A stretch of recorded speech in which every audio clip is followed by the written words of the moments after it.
María Elvira Colcheiro Borges es licenciada en estudios de posgrado en sociología, con estudios de posgrado en sociología en la UNAM, y tiene una larga trayectoria como investigadora en temas de Latinoamérica. Actualmente colabora en el Centro de Investigaciones Interdisciplinarias de Ciencias y Humanidades de la UNAM y es directora de la revista Memoria. Muy buenos días. Antes que nada, muchísimas gracias a los compañeros de la UACM y a los compañeros de la Fundación BOR que organizaron esto y que consideraron que yo podía ser parte de un panel como este, que la verdad, pues, creo que con los dos compañeros hubiera sido suficiente, porque lo digo con toda sinceridad, se conoce poco, se discute poco, se analiza detalladamente poco. Seguramente en su actividad académica Milay o otros compañeros lo harán, pero en general en un evento abierto como es que no casualmente se realiza en México, creo yo, en la nueva situación que estamos viviendo aquí, despierte ese interés, despierte esta iniciativa, más allá de los que están trabajando sobre el tema y les parece evidente que hay que discutirlo. Yo no lo veo al margen de esa situación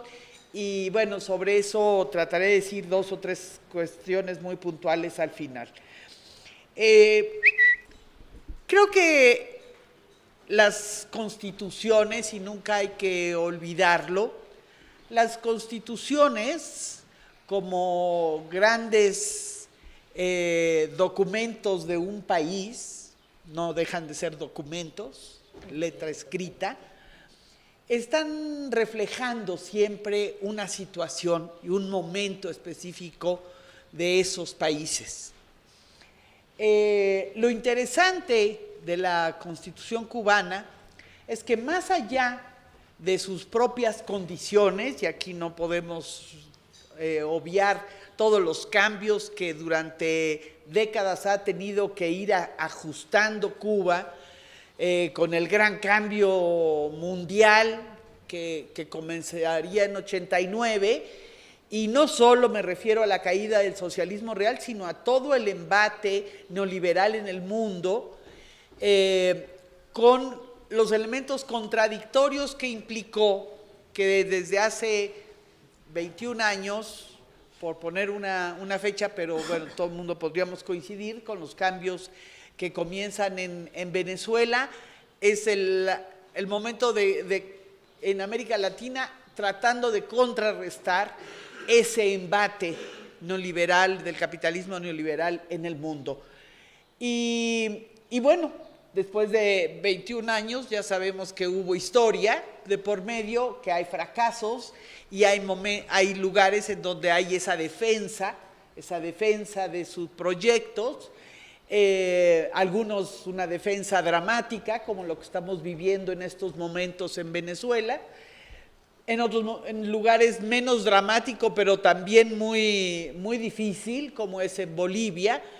y bueno, los grandes retrocesos, los grandes fracasos de estos últimos años, como es el caso de Argentina y Brasil, que por ser grandes países, pero no deja de ser también importante en un sentido regresivo, más contradictorio lo que está pasando en Ecuador. En fin, estamos hablando de una Latinoamérica cambiante, inestable, porque se habló así del gran giro a la izquierda de América Latina y era un exceso, evidentemente. Los procesos tienen ida y vuelta y América Latina lo está diciendo al mundo, tanto para los que se van a la derecha como los que creen que ya llegaron a la izquierda y ya todo lo que... Y esto se está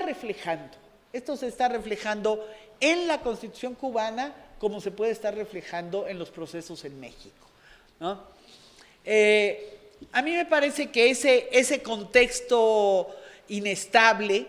y de gran batalla, al final no es algo tan incierto o tan casuístico, sino que son las grandes fuerzas sociales que se están intentando constituir como sectores de cambio, sin lograr plenamente, porque muchos de los cambios políticos que se dieron desde hace más de 3 décadas implicaron justamente el rompimiento de esa estructura política y social, también social, que esto es muy importante, las nuevas condiciones en las que se realiza el trabajo, que fue el gran actor, digamos, transformador hacia el progreso, los trabajadores, el gran factor en el siglo XX, no lo son más en el sentido clásico, de tal manera que tenemos una problemática sobre la cual se están realizando o intentando realizar cambios que se abren fisuras. ¿Por qué? ¿Por qué digo que creo que debe ser el centro de nuestro análisis? Estos cambios tienen, que lo expresaron muy bien mis compañeros en sus intervenciones, tienen grandes avances en un sentido y en otros son conservadores, en el sentido de dejar lo que estaba, lo que nos da seguridad política seguramente, control político, en medio de un momento muy conservador, muy de retroceso, de intentar retrocesos en los cambios sociales que representa Cuba, sin duda alguna. De tal manera que tendríamos que ver por dónde se puede avanzar, por dónde esas propuestas, esos elementos de innovación que puede tener la Constitución cubana son en ciertos aspectos menos controvertidos o menos de generar una inestabilidad política interna.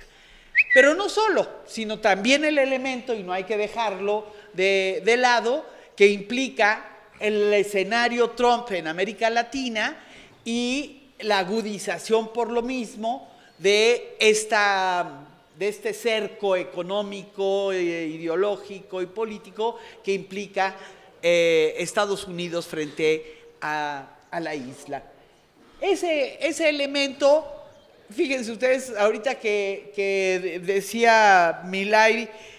bueno, hay ciertos elementos de la Constitución que se pudo haber avanzado y no se avanzó porque teníamos el elemento ya constituyente de las innovaciones constitucionales de otros países latinoamericanos, pero me preguntaba yo hasta dónde no son elementos que implican recursos económicos, recursos económicos que no tiene Cuba o que tiene que cuidar Cuba, ¿no? Es decir, el otro elemento que se les va mucho a los juristas es decir, bueno, ¿cuánto cuesta una constitución? ¿Cuánto cuesta en recursos económicos a un país? Como para saber enmarcar hasta dónde se puede avanzar y hasta dónde no. Porque finalmente estas constituciones, decía yo al principio, son el reflejo de esa situación, todo ese entorno y esas fuerzas sociales que están y no dejan de estar nunca en confrontación. Es decir, está actuando el gran capital en este mundo y están actuando sectores sociales de trabajadores mucho más desarticulados, mucho menos visibles, por lo menos en el mundo. Todavía puede ser que en Cuba esto tenga un sentido, diga algo, pero en el resto del mundo no es así.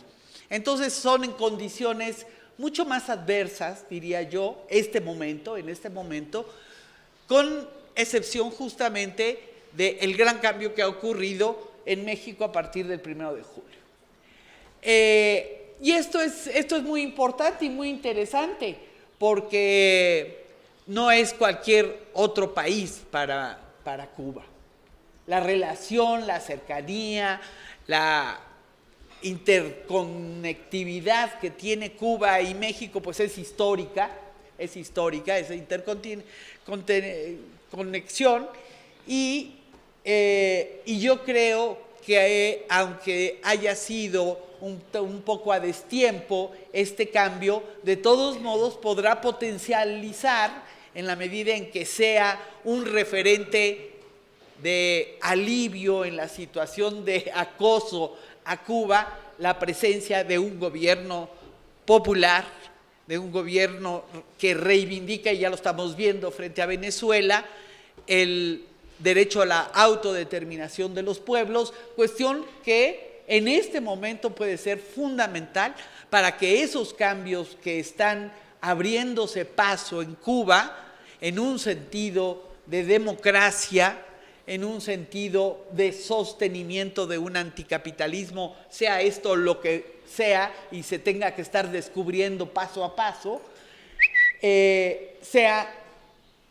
con esta cobertura de México. Creo que es muy importante, que son elementos que en el contexto latinoamericano tenemos que seguir y desde luego dar impulso tanto los cubanos por un lado como nosotros los mexicanos. Muchísimas gracias y muchas felicidades por un evento que nos permite poner en la mesa, por lo menos apuntar a ciertos aspectos que son de un interés fundamental para nuestros pueblos. Gracias.